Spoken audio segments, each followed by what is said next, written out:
ಬಹಳಷ್ಟು ಸರಿ ಈ ಶಿಷ್ಯರನ್ನೆಲ್ಲ ಒಂದುಗೂಡಿಸಿ ಒಂದಾಗಿಸಿದ ಗುರು ಬಗ್ಗೆನೇ ಭಿನ್ನಾಭಿಪ್ರಾಯ ಬರುತ್ತೆ. ಅದು ಯಾಕೆ, ಅದು ಹೇಗೆ ಬರುತ್ತೆ? ಇದಕ್ಕೆ ನಾವು ತಿಳ್ಕೋಬೇಕು. ನನಗೆ ತುಂಬ ಇಷ್ಟ ಈ ರಿಲಿಜನ್ ಅನ್ನೋ ಪದ. ಬ್ಯೂಟಿಫುಲ್ ಮೀನಿಂಗ್ ಇದೆ.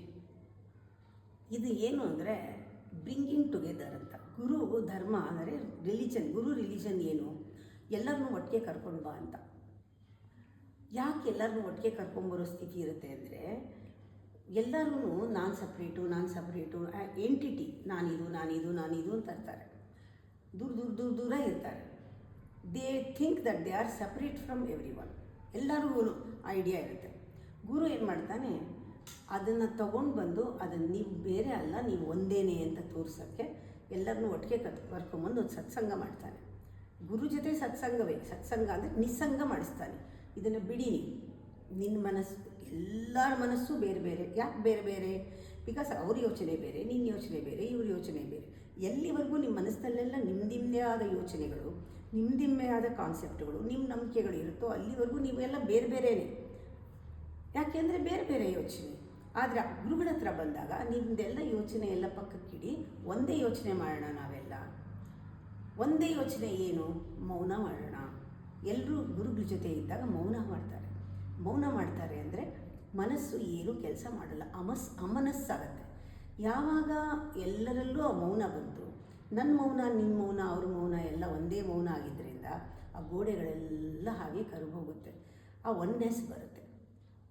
ಆವಾಗ ಅವ್ರಿಗೆ ರಿಯಲೈಸ್ ಆಗುತ್ತೆ, ನಾನು ಬೇರೆ ಅಲ್ಲ, ನಾನು ಒಂದೇ ಅಂತ. ಇಷ್ಟೆಲ್ಲ ಕಷ್ಟಪಟ್ಟು ಮಾಡಿದ್ರೂ ಒಂದು ಕ್ಷಣಕ್ಕೆ ಮತ್ತೆ ಆ ಗೋಡೆಗಳು ಬರೋದೆಷ್ಟು ಹೊತ್ತು, ಮತ್ತೆ ಥಿಂಕಿಂಗ್ ಸ್ಟಾರ್ಟ್ ಆಗುತ್ತೆ. It's A phenomena. Thinking start ಆದ ತಕ್ಷಣ ಗೋಡೆ ಬೀಳುತ್ತೆ. ಗೋಡೆ ಬಿದ್ದಾಗ ಇಬ್ಬರಲ್ಲೂ ಭಿನ್ನಾಭಿಪ್ರಾಯ ಬರುತ್ತೆ. ಮತ್ತೆ ಗುರು ಹತ್ರ ಬರ್ತಾರೆ, ಗೋಡೆ ಕರಗತ್ತೆ, ಎಲ್ಲ ಒಂದಾಗ್ತಾರೆ. ಇದು ಪ್ರಾಸೆಸ್ಸು.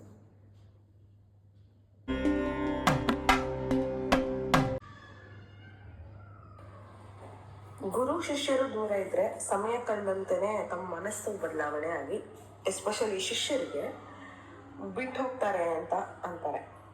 ಇದಕ್ಕೆ ನೀವೇನು ಹೇಳ್ತೀರಮ್ಮ? ಖಂಡಿತ ಇದು 100 to 200% ಕರೆಕ್ಟ್ ಇದು. ಯಾಕೆ ಅಂದರೆ ಇಲ್ಲಿಗೆ ಬರೋಕ್ಕೆ ಒಂದೇ ಒಂದು ಆಯ್ಕೆ. ಬರಬೇಕು ಅಂದರೆ ಬರಬೇಕಷ್ಟೇ. ಇಲ್ಲಿಗೆ ಬರಬಾರ್ದು ಅಂತ ಅಂದಾಗ 108 ಕಾರಣಗಳು. ನಮ್ಮ ಬುದ್ಧಿ ಯಾವಾಗ ಮಾಯೆನಲ್ಲಿರುತ್ತೋ, ಅಹಂಕಾರದಲ್ಲಿರುತ್ತೋ, ಆವಾಗ ಗುರುಗಳು ಹೇಳಿದ್ದು ಏನೇನು ಹೇಳ್ತಾರೆ ಯಾವುದೂ ಅಹಂಕಾರಕ್ಕೆ ರುಚಿಸೋದಿಲ್ಲ. ಬಹಳ ಕಷ್ಟಪಟ್ಟು ಅಹಂಕಾರನ ಪಕ್ಕಕ್ಕೆ ಕಟ್ಟಾಕಿ, ಪಕ್ಕಕ್ಕೆ ದಬ್ಬಿ ತುಂಬ ಕಷ್ಟಪಟ್ಟೇ ಬಂದಿರ್ತಾರೆ. ಸುಲಭ ಅಲ್ಲ ಇಲ್ಲಿಗೆ ಬರೋದು. ಚಾಯ್ಸ್ ಆಗಿರಬೇಕು, ನಮ್ಮದೇ ಚಾಯ್ಸ್ ಆಗಿ ಇಷ್ಟಪಟ್ಟು ಬಂದಿರಬೇಕು. ಬಂದ ಮೇಲೂ ಕೂಡ ಅವ್ರ ಕೈನಲ್ಲಿಲ್ಲ. ಈ ಅಹಂಕಾರನ ಬದಿ ಗೊತ್ತಿರ್ತಾರೆ. ಇಲ್ಲಿಂದ ಹೋದ ತಕ್ಷಣ ಯಾತಕ್ಕೆ ಬದಲಾಗ್ತಾರೆ ಅಂದರೆ ಅಹಂಕಾರ ಬಿಡೋದಿಲ್ಲ. ಅದಕ್ಕೆ ಇದು ಆಹಾರ ಅಲ್ಲ, ಕೃಷಿವಾಗಿಬಿಡುತ್ತೆ ಅಹಂಕಾರ. ಅದಕ್ಕೆ ಅಹಂಕಾರ ಏನು ಮಾಡುತ್ತೆ, ಅವ್ರನ್ನ ಕರ್ಕೊಂಡು ಹೊರಟೋಗುತ್ತೆ. They feel zero, empty. When they are with guru they feel empty. ಅರ್ಥ ಮಾಡ್ಕೊಳ್ದೇ ಇದ್ರೆ, the moment they understand gurus presence, they become full. ಖಾಲಿ ಇರೋ ಜಾಗ ತುಂಬಿಸೋಕ್ಕೆ ಗುರು ಹತ್ರ ಬರಬೇಕು. ಖಾಲಿ ಇಟ್ಕೊಂಡಾಗ ಅವ್ರಿಗೆ ಅಹಂಕಾರ ತೋರಿಸಿದಾಗ ಅದು ಮುಚ್ಕೊಂಡ್ಬಿಡುತ್ತೆ. ದೇ ಫೀಲ್ ಉಸಿರು ಕಟ್ತಂಗೆ ಆಗುತ್ತೆ. ಅಹಂಕಾರ ಇದ್ದರೆ ಗುರುಗಳ ಜೊತೆಗೆ ಅಹಂಕಾರ ಇದ್ದವ್ರಿಗೆ ಉಸಿರು ಕಟ್ತಂಗೆ ಆಗುತ್ತೆ. ಒಂದು ಸತಿ ಅವರು ಹೋದಾಗ ಅವ್ರಿಗೆ ಹಿತವಾಗಿರುತ್ತೆ. ಯಾಕೆಂದರೆ ಅಹಂಕಾರಕ್ಕೆ ಪುನಃ ಮನ್ನಣೆ ಸಿಗುತ್ತೆ, ಅದರ ದಾಹ ತೀರುತ್ತೆ. ಮತ್ತು ಅಹಂಕಾರ ಇಲ್ಲಿಗೆ ಬರೋಕ್ಕೆ ಬಿಡಲ್ಲ.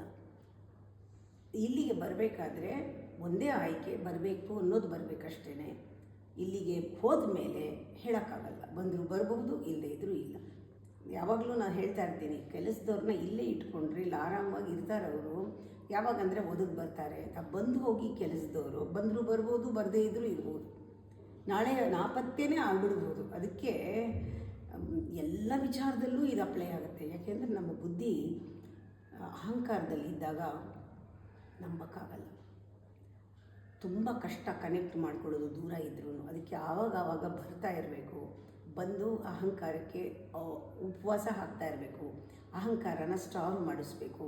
ಅಹಂಕಾರ ಸಾಕು ನಮಗೆ, ನಾನು ತಪ್ಪಿಸ್ಕೋಬೇಕು, ಇದು ಮೈಲಿಗೆಯಿಂದ ನಾವು ಹೊರಗೆ ಬಂದು ಮಡಿ ಆಗಬೇಕು ಅಂದವರೇ ಆವಾಗವಾಗ ಬರೋದು. ಇಲ್ಲೇ ಇರೋದಕ್ಕೆ ಇಷ್ಟಪಡೋದು, ಆವಾಗವಾಗ ಬರೋದು ಯಾರು ಅಂದರೆ ಅವ್ರಿಗೆ ಡಿಫ್ರೆನ್ಸ್ ಗೊತ್ತಿರುತ್ತೆ. ಅಹಂಕಾರ ಇಲ್ಲದಾಗ ಹೇಗಿರುತ್ತೆ, ಇದ್ದಾಗ ಹೇಗಿರುತ್ತೆ. ಗುರು ಸಂಧಾನದಲ್ಲಿ ಅವ್ರು ಏನು ಕಳ್ಕೊಂಡು ಏನು ಪಡ್ಕೋತಾರೆ, ಗುರುವನ್ನ ಬಿಟ್ಟು ಹೋದರೆ ಏನು ಕಳ್ಕೋತಾರೆ ಅಂತ ಗೊತ್ತಿಲ್ಲದೆ ಇರೋರು ವಾಪಸ್ ಬರಲ್ಲ. ಅದರಿಂದ ಕರೆಕ್ಟ್ ಅದು. ತುಂಬ ದಿವಸ ಆದರೆ ಅವ್ರಿಗೆ ಅಹಂಕಾರ ಇದಾಗುತ್ತೆ, ಇನ್ನೊಂದು ಗುರುನ ಹುಡ್ಕೊಂಡು ಹೋಗೋದು, ಅಲ್ಲೂ ಹಾಗೆ ಮಾಡ್ತಾರೆ, ಎಲ್ಲ ಕಡೆ ಅಲ್ಲೂ ನೆಲೆ ಇಲ್ಲ ಅಂತ ಅವ್ರಿಗೆ.